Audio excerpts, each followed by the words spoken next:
Stugatz here for Dollar Shave Club. You heard me talk about the amazing shave I get from my Dollar Shave Club razor, especially when I use it with their Dr. Carver shave butter. Well, I'm here to tell you I'm never giving up my membership. In fact, I'm adding even more DSC products to my daily routine. I love them that much. They are fantastic. Everyone on the show uses them.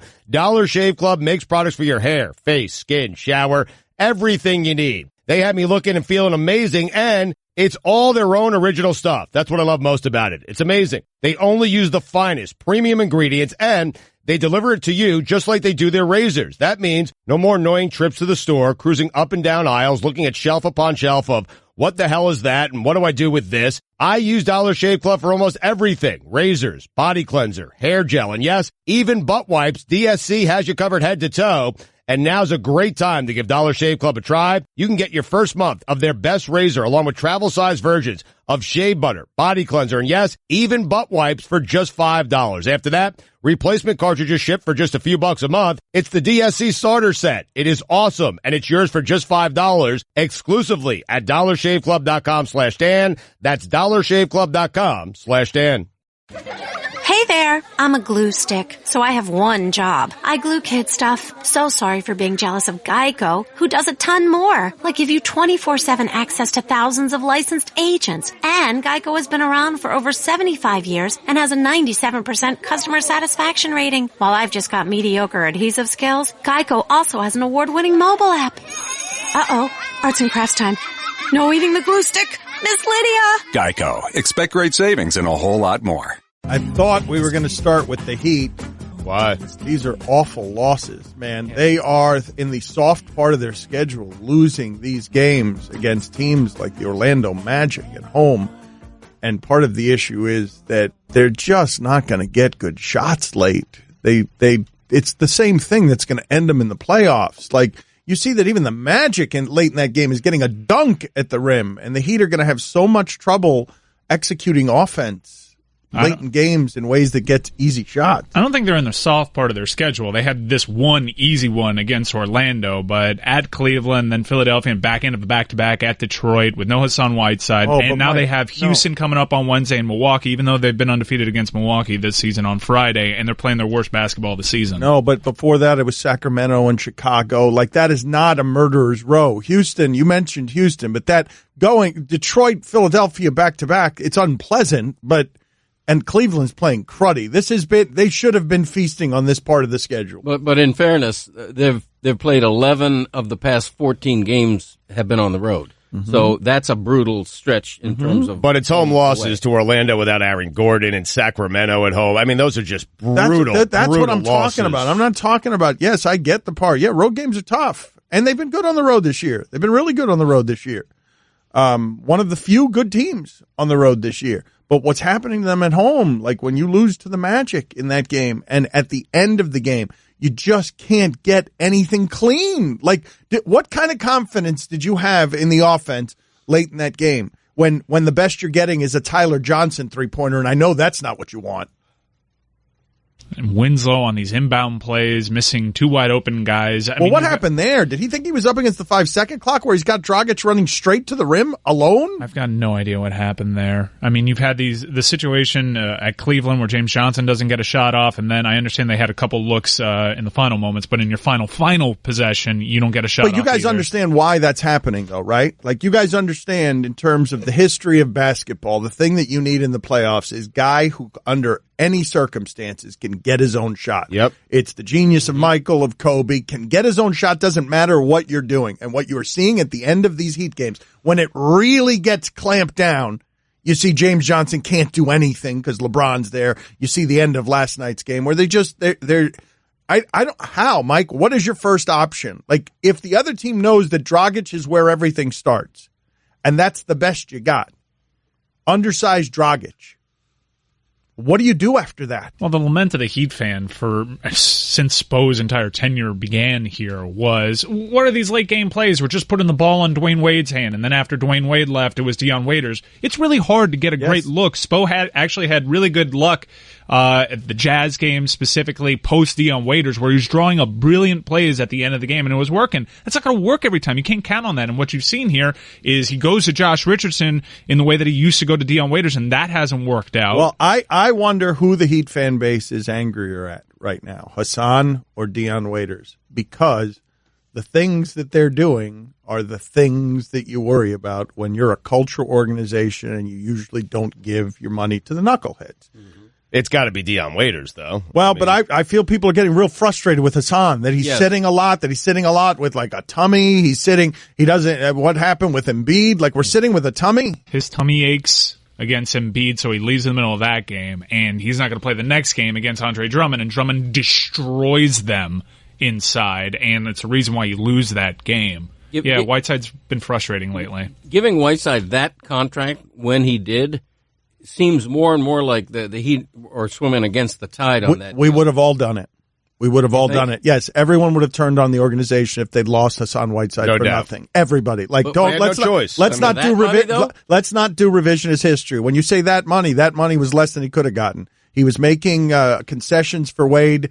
Look, we can have this. This is what makes it difficult. To be fair, those concessions went away when Dwayne did. This is what makes it difficult if you're the Miami Heat and your organization building. They're good at what they do. We all know that, right? Yes. They're largely this year a 500 team that may overachieve beyond that, but they're getting everything they can out of what it is that they have, correct? Yeah. Like they're not underachieving. Yes, you lose against Sacramento and Orlando, but their overall record is not an underachievement. It's about who they are. It's right where it probably should be at this point. Yeah, that's fair. I mean, they rely on great coaching to be better than the sum of their parts. The Heat reminds me of a pitching rotation without a number one starter. You know, if Dragic and Whiteside are your second and third best players, maybe. Yes, that is one of the issues, but structurally so. The next step on this is structural. And this is where the team building can be complicated. We'd all agree, right, that Hassan Whiteside as a player represents one of Pat Riley's great achievements in player development. Sure. Mm-hmm. Yep. 1,000%. Everyone would agree with that. Yeah, he gets a lot of credit for what Spo did in development, but yes, it's a but testament both to of them, culture. Pat Riley and Spo and culture, Hassan Whiteside is a shining testament to what can be done with these people in the lab. And then, so you salute them. Job well done. Yes. And then you have to decide, okay, everyone's being overpaid. Everyone's being overpaid. And now he's going to get the max. And now, did they do their job if they let him go? Because I'm guessing you kill him then. And now, did they do their job when they kept him? Because now you're killing him because he's got a tummy ache. It's no win. When the high end of your talent ceiling is Hassan Whiteside, it's no win. Right. It's fine if you're dealing with that with LeBron. But how are they going to with the pieces that they have? James Johnson is a tribute to Heat culture. And at the end of the game, if he's going against LeBron, you're going to lose every time. Yeah. That Heat culture kind of has worn off on James Johnson. I mean, he's been dreadful this year. I mean, he was dreadful last night, and he hasn't been great this year. I expected more from James Johnson. Fair enough. I did. A lot of people did. I thought James Johnson was the guy at the end of the game you can go to and he can get whatever shot he wants to get. Against anyone but LeBron James. Wait. That's your ignorance. He looks great right up until he shoots it. That is your ignorance. No, James Johnson cannot get his shot whenever he wants it. I felt like he was the guy. He was headed towards that. I don't think you know what it means to be able to get your shot whenever you want it. I don't think you know what that means. Dion Waiters can get a shot whenever he wants it. It might not be a good shot. It might not be the shot you want. Well, technically, anyone can get a bad shot whenever they want. I mean, wait a minute. No. How hard can it be? Just throw it up and see if it goes in. Mike, hold on a second. I just realized that Stugotz has lived all his life in this industry, and he doesn't know what the expression means to get your own shot. It means to be able to get your own good shot or to be able to get your own bad shot but have a high percentage of makes because you're good like Dion Waiters is making unbelievable junk shots. Right. Thanks for the lesson on basketball. But you don't seem to understand what it is. Have you ever played? How do you? So wait a minute. Okay. All right. Let's do it another way. I can get a shot off whenever I want. I got 6 of them off in a high school game in the second half and hit all 6 of them. Threes. Long Island record till this day. I can get a shot whenever I want. You don't know if that's true, if it's still the record. I know it was the record at the time. I have no idea if it's been broken. I'm guessing it probably has. That's impressive. Yeah. Wow, 18 points on 6 shots. Yeah, you like that? Efficient. Man. Yeah. I don't believe any of that story. I hit 6 3. We had my coach on. No, I believe you hit 6 threes. You just made yourself 6 for 6 from 3. You just made yourself 6 for 6 from 3. I believe I was in that half, 6 for 6. I was feeling it, Dad. I was feeling good. I mean, the jumper was wet. Maybe the first half was probably dreadful. Maybe I was 6 of 13 for the game, but I hit 6 straight. Right. My brother was running up and down the bleachers, cheering me on. That's how hot I was. I mean, the gym was buzzing. It was. Paul D. Schreiber High School. I'll never forget it, man. The Schreib. Hell of a game I had, man. Did you win or lose? We lost. Who cares? This is Who cares? I got the my point. Schreib was rocking. You heard that? I heard that even though you were on the other side of the studio hiding your head from me. I just realized, I know that this is a musty reference, but I just realized that Stugatz and I are doing Abbott and Costello because Stugatz was delighting in annoying me with everything that he was saying. Like literally, I'm the fat guy. Or it's Abbott and Costello, yeah. Or Laurel and Hardy, I guess. Even mustier. Really? Jeez. Yeah, no, but these are references. You would know these they're famous duos. I mean, look. I know the references. No, but any list of famous duos. If we were doing a list of famous duos throughout America, Laurel and Hardy and Abbott and Costello would get on those lists. Admittedly aged references, but those lists would include those people. And Jordan and Pippen. And Stugatz is purposely annoying me, and I don't know whether it's purposeful or not. I know that the end result is success, in that I still don't know if Stugatz knows what it means to be able to get your shot.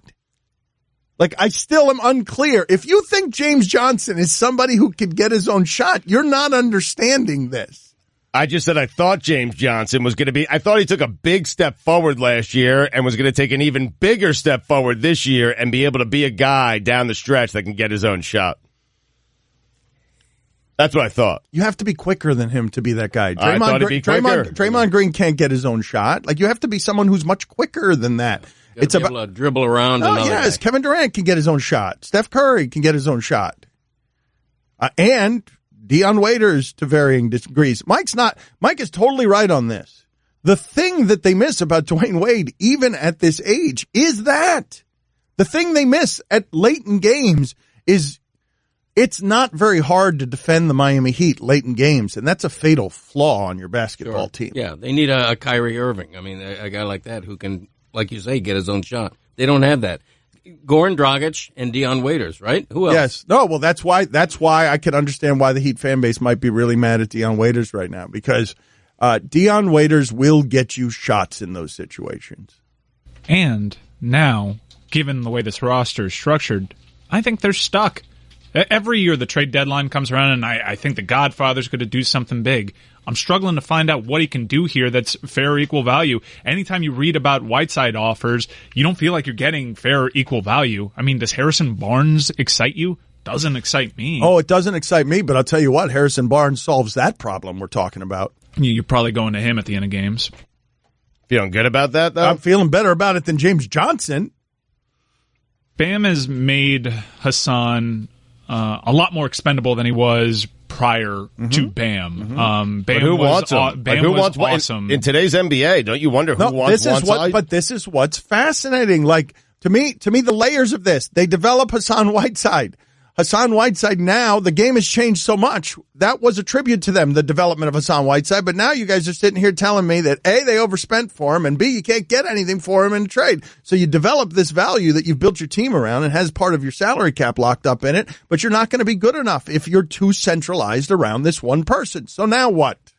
But he's got to, for that money, he's got to play every game, not sit out with a tummy ache, and he's got to be a 20-14 guy. He can't be a 14-10 guy. Hold on. Can we get to something here? do we know if it's just a tummy ache or am I being unnecessarily derisive? Like we're being derisive. It's a stomach illness. It had to have been bad if he's missing games, but Zoe would have never done that.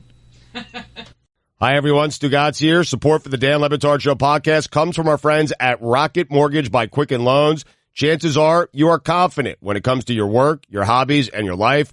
Rocket Mortgage gives you the same level of confidence when it comes to buying a home or refinancing your existing home loan. Rocket Mortgage is simple, allowing you to fully understand all the details and be confident you are getting the right mortgage for you. To get started, go to rocketmortgage.com/Stugatz. That's rocketmortgage.com/Stugatz, STUGOTZ. Equal housing lender, licensed in all 50 states. NMLS consumeraccess.org number 3030. Dan Le Batard. God, what a game! Definitively know who's better. Wait a minute, what's that music? I'm not sure. It's happy music. It's a happy piano. Like, what just happened back there? Someone fire off a spot or something? Stugatz. Wait, hang on. I got another browser open. Oh, yeah. Yeah, it's an ad for cookies. I gotta get is there Mozilla? Firefox. Deny pop-up block. This is the Dan Le Batard Show with the Stugatz on the ticket. Greg Cody of the Miami Herald in with us today, as he is every Tuesday. You will see many ways where he tries to bring attention to himself and the things he cares about over the next 3 hours and 40 minutes. He is very self-interested. I'm really not, although it is PFPI Gala week. Big one. It's this coming Sunday at PFPI World Headquarters, and that's exciting. But other than that, you want to tell people what that is? Yeah. PFPI Gala. It's our annual gala and award ceremony to celebrate the season just ended, where our family group, we have a 6-team league. We all predict NFL games straight up. My brother won this year, a record-tying 5th championship of the modern era. Congratulations to Dick Cody. Yeah, Dick's Rough Riders. Greg's Lobos. Dick's Rough Riders. Yeah, Greg's Lobos are still the all-time champion in PFPI history. All right, so how many rings do you have? 6. Wow, one more than Brady. Whoa! Yeah, by the way, are you going to wear a suit at of this? Course. Okay, it's an august occasion. Okay, my friend. Would anyone else be wearing a suit? Will anyone else be wearing a suit? Is it going to be live streamed finally? I think we're probably going to do the beginning of it. Oh, yes, my introductory remarks. Please, no. Can we do more of it than that, please, Greg? I'm telling you, Greg, it'll be as big as Super Bowl Sunday. It'll be 103 million people. It'll be watch. Greg Cody Sunday on Periscope. Yeah. This is great. He just cracked open the door a little bit. Once he sees all those hearts on Periscope and all the interaction that he's getting, all the social media traction, he's got to do the whole I'm thing. a little worried about something. I think Chris can speak to this. Just like you saw a little too much of Tom Brady in that documentary, I think that we might only want to get a peek into Greg Cody's life. If you saw the whole thing, you might be getting a little too close to the intimate spaces that are going to leave you uncomfortable. Yeah. Plus, it's a private affair, the gala and award ceremony. And we have the champions dinner. No, but I do agree. I think that's a good compromise. Mm-hmm. That's a good compromise. Yeah. Does the last year's champion get to choose what's for dinner, kind of like the Masters? Yes. The reigning champion. The person, the person who we're celebrating gets to pick the dish. My brother, the champion, has chosen beef bourguignon, so we'll be preparing that. I don't think it was necessary to say it that way. It's funny. I actually have brunch plans this Sunday before it. Oh boy, what a scandal that was! Oof. The biggest scandal in the history of PFPI when Christopher shows up late and drunk to the gala. I still haven't forgiven him. I mean, my other son, Mike's Chickens, he misses picking. He's the only guy in the history of PFPI who's ever missed games and had to be penalized. But those are the two big scandals. If you don't know, no one takes this thing as seriously as Greg Cody takes it. Hence the suit. And there are 5 people. Is it a maximum of 5 in the league, or have there been 6 some years? 6. Yeah. So there are a max of 6 people, one of whom takes it seriously, one of whom, Mike's Chickens, the aforementioned Mike's Chickens, right. Sometimes forgets to pick, so he doesn't care too much. The other son shows up drunk after brunch, so he doesn't care so much. So if you want to watch sad, lonely Greg Cody in a suit on Sunday. I care enough for everybody. The championship trophy is named after my late father, the Dad's Dynamics Cup. And the Unique Hits Award is named after my late mother, Ruth's Raccoons, because she used to always lead the league in unique hits because she would pick crazy games. You know, she'd pick the Browns to beat the Patriots. And you pick enough of those games and you're going to get a unique hit. So there's like a point system, or like do you get more if you pick a game like that, like a wacky game like that? No, you just get the honor of being the only one of the 6. Hit. Okay, wow. Yeah. It's we call it a coonskin after the raccoons. What was the punishment for the Chickens for not making picks? He was suspended from the games he missed. He was penalized. We didn't have a rule in place for this, so what we did was you didn't have a rule in place for someone being so indifferent about this entire thing that they simply didn't make their pick. Yeah, it was that. You can't imagine it, right? As the commissioner of the league. Exactly, right. Yeah. How could you have a rule for this? How could anyone account for the idea that someone would not care about this the way you do? It's like not showing up to a game on Sunday. I mean, my daughter-in-law is pregnant, about to give birth, Christy's Ferraris, and she has the wherewithal to make her picks. Why can't my son, who's getting drunk underage at the chili cook-off? Right. Because he doesn't care, Greg. Yeah. Well, I care enough for everybody. Yeah, sounds and like that'll be on full display. I'll be a preening peacock Sunday. How will people get this? Please tell us. Sure. Tell us right now. Christopher is my technological Chris is your expert. tech guy? Yeah. All right, Chris, we go now to Greg Cody's tech guy, his son, Chris. We'll Periscope it. All right, very good. All right. Thank you for all your help. Has this become some sort of family burden for you guys? Like, seriously, I know you guys all talk behind your dad's back. Do you guys talk about what a drag this thing has become? It is kind of funny just to mock him because he's walking out in a suit all serious and we're just like making comments. My uncle is actually the worst. He's always laughing at him, his older brother. It is. I'm trying to think. I am now. I know I have mocked this thing relentlessly, okay? I know I've mocked this thing relentlessly. You want in, don't you? No, it's not that I want in. God, no, I don't want in. I do. But one thing I was thinking of is I don't think I have anything quite like that in my childhood. I'm trying to think of a weird family thing where basically this is Greg. Greg's in on the joke and not. He gets legitimately enraged when they disrespect this thing, but also he is taking note that he's in a suit and no one cares the way that he does about this. He's laughing at himself a little bit. Uncomfortably. And I'm saying to myself, do you have something like that in your childhood? No. Like something among your family? Because the one thing I can remember is what my father did do throughout our childhood. He would randomly pick up the phone and start having a conversation with someone who wasn't there. Just an imaginary, and now we do that with him on television. He's very good at it. It's the only thing he does really well.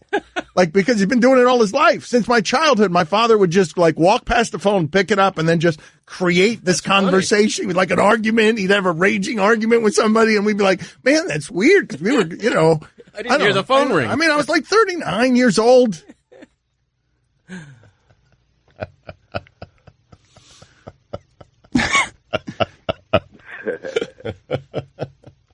Guillermo, how mad are you at Derek Jeter today? I mean, this guy.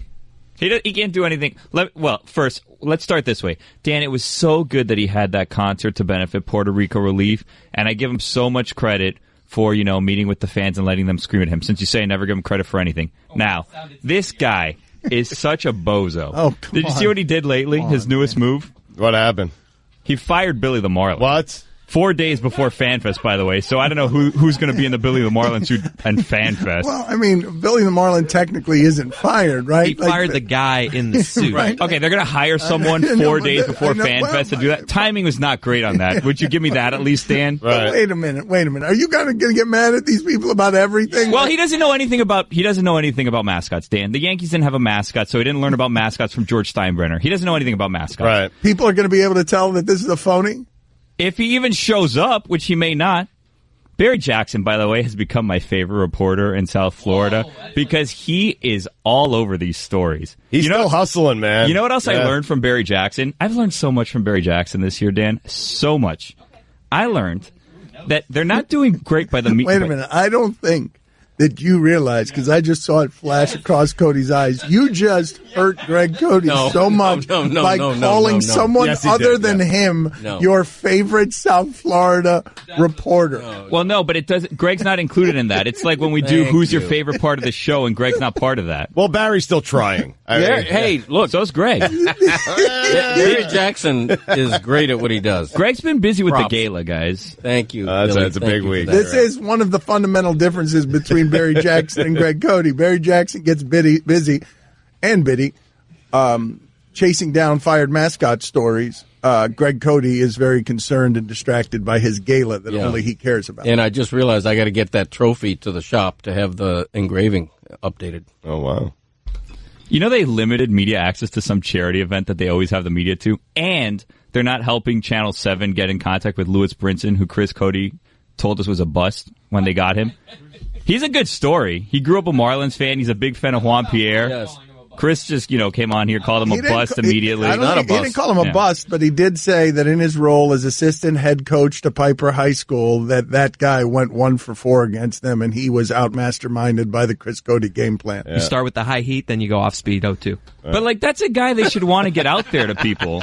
They should. He's the face of the reboot. Everyone's requesting to be traded, and this guy's excited to be on the team, and they won't help people get in contact with him. Another thing that's frustrating, Dan, is that if you this is probably the most frustrating of all the stuff that's going on with the team. Last year, if you see in that Project Wolverine thing, they projected that they were getting $110 million from revenue sharing and national TV contracts. And then on top of that, this year they're getting an additional $50 million. So that's $160 million they're getting for free. And they're not reinvesting that money on field products. But Guillermo, that's why I'm yelling at the commissioner of baseball. After seeing those numbers and knowing that dude ran those numbers and then came on our show and denied that he was running those numbers, that's the part that made me angriest. Seeing exactly what you're talking about, that they've created the business model down here that it doesn't matter how bad these people are at the actual business of baseball. The solution will always be cut the payroll, strip it down, start over again, because we've got this free money that we don't have to earn by virtue of simply existing as a baseball franchise. And being unsuccessful, because if they put money into it, they get less revenue sharing. So they're incentivized to not spend money because they get more money for free. Yeah, that is the part that if you're getting tangled in the weeds on this one and want to go do deep dives on it, it's the part that will make you offended on behalf of South Florida, that they keep doing this as the business model with new faces. And the one that they're putting in a no-fail position is Derek Jeter, because even if he loses, he will make money. And the one they're putting in a no-win position, if they don't win, will be South Florida, because perpetually it'll be the customers that get cut out on this, and they don't have many customers left. If they wanted to spend money, there's still free agents out there that are going to go for next to nothing. Like J.D. Martinez hit 40-something home runs last year. He's still a free agent. Yep. Yu Darvish is still out there. Lomo. Jake Arrieta's out there. Lomo's out there. He's going to go to a team probably for like $3 or $4 million. Yeah, bring him back. They could put a respectable team on the field this year if they were to spend a little bit of money. But they're not going to get anyone now because they traded everyone and no one's happy to be here. Mm-hmm. They could have kept it together for like one more season and seen what they would have done and seen if they would have gotten a fan base together. But what I'm saying, Guillermo, is that you are so poisoned and the fan base is so poisoned. No, I give them credit. That if you're going to get offended by firing the guy in the costume, I understand if he comes out and he says, no more mascot, I'm changing the mascot. But if you're going to get offended... That might be next. If you're getting offended by firing of the guy in the costume, then you're just looking to get offended. You don't know who that guy is. You don't care about that guy. That guy is not someone that matters to you. That's one of those PR things that looks bad but doesn't mean anything. No, he was on the job for 14 years. Billy the Marlin. Okay. Well, he did the thing with his hips, Dan. You did this thing. Yeah, he was great. Wait a minute. Yeah. He's the one who did that thing. I take back everything I said. Dan Le Batard. Stugatz doing, hard preparation for the show, has just been blurting to everyone who will listen. Do you guys realize that we're not making Franks anymore? And do you realize there are a shortage of famous Franks in the country? Yeah. Stugats. I obviously brought it up with the guys, and we were having a very interesting conversation. It wasn't interesting. Well, we thought it was. The obvious is Frank Sinatra. He's the most famous Frank of them all. Mm-hmm. After that, good luck. Good luck. So I'm telling you, kids, if you're named Frank out there, there's a good chance you're not going to amount to anything. This is the Dan Le Batard Show with the Stugats on the ticket. Have you guys read this Quentin Tarantino interview? Because I'm just starting to read it. And so what is happening right now with Uma Thurman? Maureen Dowd, the columnist for the New York Times, sat down with Uma Thurman and got accounts from Uma Thurman, matter-of-fact accounts. Uma Thurman has been very careful with her words until now. She said she didn't want to say anything out of anger, and so she decided to sit down with Maureen Dowd. And when you read that article, some of the details in that article are chilling. But I'm reading now a Deadline interview. I'm just starting to read a Deadline interview with Quentin Tarantino. And what he is doing is he's making a deep dive on some of the things that Uma Thurman has said. And he's doing so in a way that's making it seem like, look, this is part of the director-actor relationship, sort of some of these things. And he's talking specifically about the regrets he has about a scene that they did. And you're going to have to forgive me on this. Was Kill Bill? I didn't see this. But was there a car scene in Kill Bill that was at the Kill Bill Part 2 that was at the center? Evidently, one of Tarantino's greatest regrets, evidently, is that he filmed that scene with her. And as part of some of the things that Uma Thurman has said is that Quentin Tarantino spit in her face. Right. But it seems like, I don't know enough, so I apologize, but that's never stopped me before. It seems like that's an easy thing to say now. I regret it now because you're being exposed now. Well, the reason I'm being interested in this interview is because I would say that the easiest thing to say now is nothing at all. Right. And so you're saying it's an easy thing to say now. He's wading into these waters, and he's doing so with answers that are really thought out. Right. And this is not a defense of him because I've just started reading it. So I'm not properly informed on this either. I just got the story. But as I read some of these details, Quentin Tarantino is heading where I haven't seen anyone head in this climate before, where he's actually trying to explain some of these things in the way that he defends himself in a manner that is I'm not used to seeing, because people are hiding behind publicists. People are hiding. They're saying the right words the right way because they don't want to get trapped in anything. I'm interested in that, in him, kind of explaining, hey, here's how we arrived where we arrived in Hollywood. I'm interested in hearing, from someone like him on that. I'm not interested in him saying, hey, I regret this, I regret that after the fact. It feels like Quentin Tarantino is committing career suicide with every syllable he speaks about this. And the other thing is Uma Thurman, I believe, was pretty seriously injured in that auto accident because he insisted that she do the scene rather than a stunt. Well, he is saying otherwise. Like this, these are some of the things that he's saying, just so that you understand. When she's saying that he came at her with rage, he says, I'm going to just start reading here because this stuff is complicated. Go ahead. I remember that day. The question from Deadline is, you watched the footage published within the article, the Uma Thurman article. What is your feeling? The footage of that scene that they did together. See, all that is old news. I saw the footage when I found it. Seeing it in the article didn't do anything. Let me get right to what I want to get across. What happened that day that Uma got into that crash?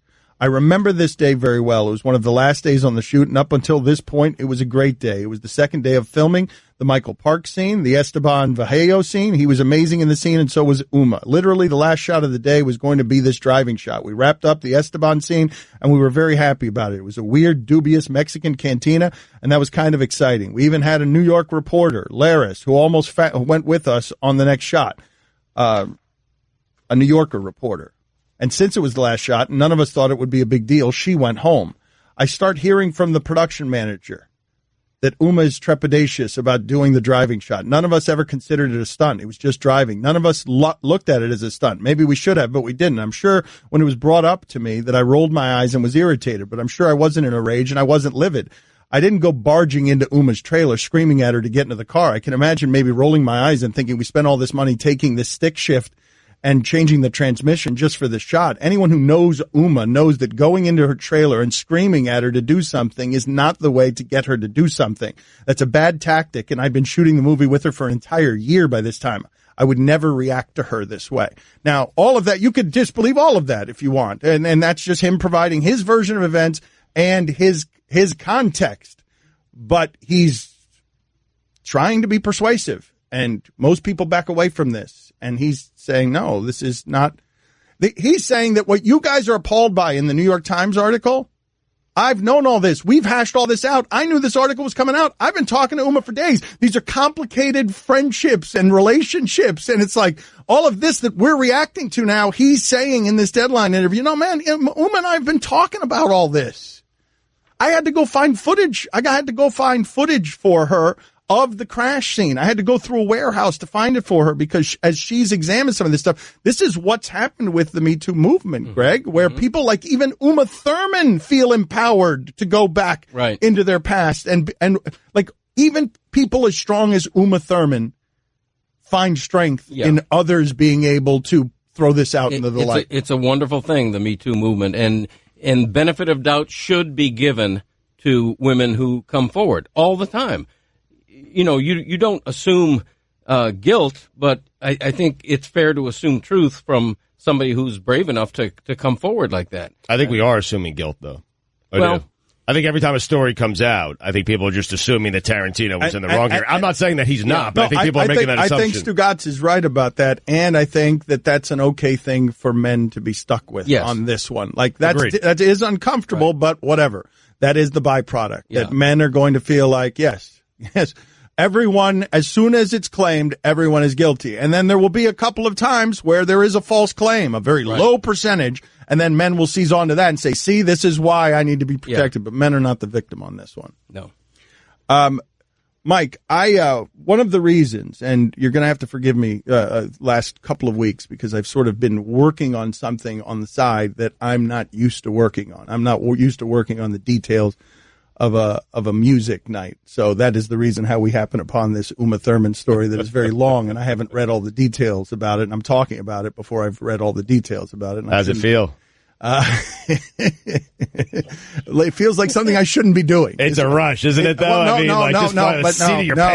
know. It must feel great for you, again, but you have the benefit of being tethered to me, who's never going to allow you to get too far out there.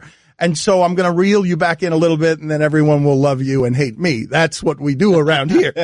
Like they'll love you for those gods, and then I'm the one who has to rein you back in. Worked out well for me. It's worked out well for everybody. Yeah, that's true. But I am doing this project, and now we're going to release tickets now. Okay, we're going to release another handful of tickets right now. And we're going to do this. It's a very small event. It's going to be like 650 people. It's got a lot of bands. We're going to have, Ron McGill, Greg Cody, Luther Campbell. We're going to have some fun. It's a lot of Miami music. It's a Miami event made by Miami for Miami. Everything about it is going to be Miami. And we've got a very limited number of tickets. We're going to start trying to do this a little larger over time with musicians. This is going to be Roosevelt Collier, Spam All-Stars, Oigo. I don't know if I told you, I went to see, God, it was such a great performance. A couple of kids from Dillard play the violin, black violin. They do it with hip hop, and they're just so proud of the stereotypes they're breaking, like, because they're doing violin hip hop, and it's a mesmerizing show. And yeah, just really like to do. How old are the kids? I mean, they look like they are probably just out of college, maybe. They're pretty young. That's the name of the group, right? Black Violin. Yeah, they're exceptional. I've heard of them. I didn't know they were local. Yeah, they're two Dillard kids, and they were playing back home a couple of weeks ago, and they were excited. There were so many kids there who were excited because they're just breaking. Like, can you imagine black kids with a violin? Like, how do I make this work? Yeah. And so you could see in the crowd so many kids inspired by it because these two kids made it to cool, right? And they're on stage and they bring on a bunch of high school kids who are in their bands with the instruments that might not be the coolest. And they were playing with these two kids and it was hip hop and it was cool. There was no denying the energy in the place. And you should have seen the happiness across the face of those kids that they got to be cool playing those instruments. That's awesome. Right. Right. And so I want to do as much of that as I can. Like, I want to be around that wherever I can be around it. in Miami. And so you could go to LeBatardBrothers.com. That's where it's at now. And Mike will give you some Facebook links and Twitter links. These tickets are going to be hard to come by because a lot of people seem to be interested in them, but we're trying to keep it very affordable. Like we want to keep it on the low end because we've never done anything like this before. And so we assume there are going to be some mistakes. So sounds like a pretty big event, though. 650 people. No, it's at Blackbird Ordinary, and it's going to be March 10th. And that's not. No, we want to start doing big events. We need to stumble around on this one before we can do that for a while. Guillermo, I'm not going to be able to talk you off your position of being mad at the Marlins because they fired the dude in the costume when you don't care about the dude in the costume. No, it's not just that. Did you see the article in the Ringer? They traded more WAR this offseason than has ever been traded. Yeah. Like, this is a historic fire sale. And it's just because it's the Marlins and it's Stanton's the big name and the other names are relatively unknown. Ozuna would have been an MVP candidate on another team. Mm-hmm. He had a great season last year. They traded more WAR than has ever been traded in an offseason. Like, this is a big deal that's going unnoticed largely because it's the Marlins, because people don't care about it. And the other thing is, Billy, you would agree, it's a cumulative effect. It's not just Billy the Marlin. It's the idea that it's one thing after another. It's the home run sculpture. It's the mess with Jeff Conine. It's all of these little things augmenting the fire sale. Well, you'd get past the little things if they didn't do the fire sale. That's right. So these are just like, it's like a cherry on but top. Those three things you just named, what are those? The sculpture, Billy the Marlin, and Jeff Conine? Yeah. Like, what, we're getting upset about that? We're getting what we're upset about is Stanton, Ozuna, and Yelich. Yeah, okay. I mean, that's at least I can hear that point. If they don't trade their main players, if they don't mess with the roster, and then they do those other things, nobody gives a crap. But if they do those other things on top of this, it just gives fans one more reason to just hit their forehead and go, what the hell is going on? I can get behind Rich Waltz and Stanton. It's everything. It's the players. It's all the money that they get for nothing. It's the fact that they're not going to reinvest any of that for at least 5 years. They're pocketing all that money. Their bonuses are based on financial things, not on field play. It's just one thing after another, and it's just the wrong message over and over again that they don't really, they're not going to try for at least a couple years, and they're hoping, and they're telling you, and the commissioner said, oh, well, tanking works. Look at the Cubs. Look at the Astros. There's a lot of teams tanking right now. Like, there's a lot of teams that have this same strategy in place, and you're hoping that your team is the one that did it right, and that 5 years from now it pays off.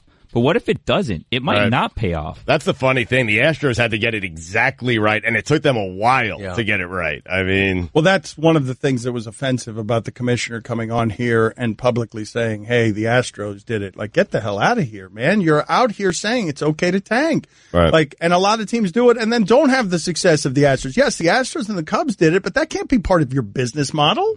Yeah, the Phillies and the Braves are both. That can't be the part of your business model to your customers. No, it can't. No, that's going to be the saddest fan fest in the history of fan fest. Well, it's just a model that they've done before and has not worked. Like, the players they just traded were the result of fire sales. So you had the guys there that you could build around, and then they just didn't have the extra pieces. So now we're just starting over again, and maybe it'll work, maybe it won't. Correct. Yeah. That's the part that's offensive. The reset button on it. And my point is, why did they have to do a complete reboot? Okay, I get having to trade Stanton because his contract was so egregiously backloaded. I get having to trade him. The problem with his stance, sorry for interrupting, the problem with his contract is, I would say the reason you have to trade his contract is because of the Chen contract, not even his contract. Because Chen contract, you can't move and you're stuck with. Again, it's bad business people doing bad business things and passing along the debt of that to the customer. And Major League Baseball being okay with it. And Major League Baseball at every turn being okay with the businesses being run poorly because they're ATMs. Yes, but my point again is, if you keep Yelich and Ozuna, then fans are going, you know what? I get why they had to get rid of Stanton. That's business. Maybe he gave him a bad contract. No, I'm with Greg on this. If they'd kept Yelich and Ozuna, even if they'd kept something. Yeah. Some allegiance, something to show that they cared about the feelings, what few feelings remain for this team. It would have bought them something. Yeah, and D. Gordon was a very popular player. They didn't have to trade him. No, D. Gordon wasn't value, though. Yelich, the offensive one was Yelich. Yelich, right. Yeah, and maybe Ozuna. And maybe Ozuna. That's why if they were smart, they'd be parading around Lewis Brinson right now, who's excited to be on this team, and instead they're making it impossible for people to reach him. They got a lot for Yelich, is what I was going to say.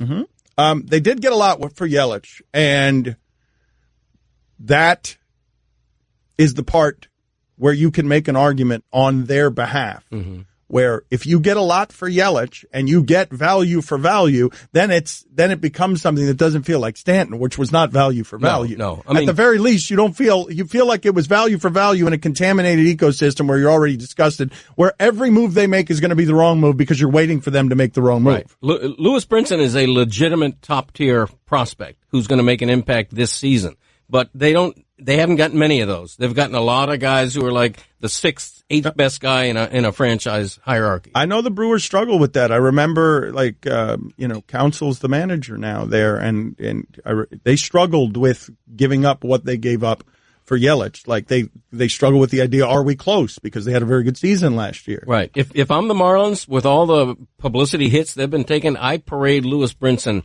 as the new face of the franchise, as the face of the reboot. Hey, it's not all bad news, fellas. This is going to be a big player. No one cares. Parade him around all you want. No one cares about Lewis Brinson. But it's good news, though. It's a positive. It's the only news.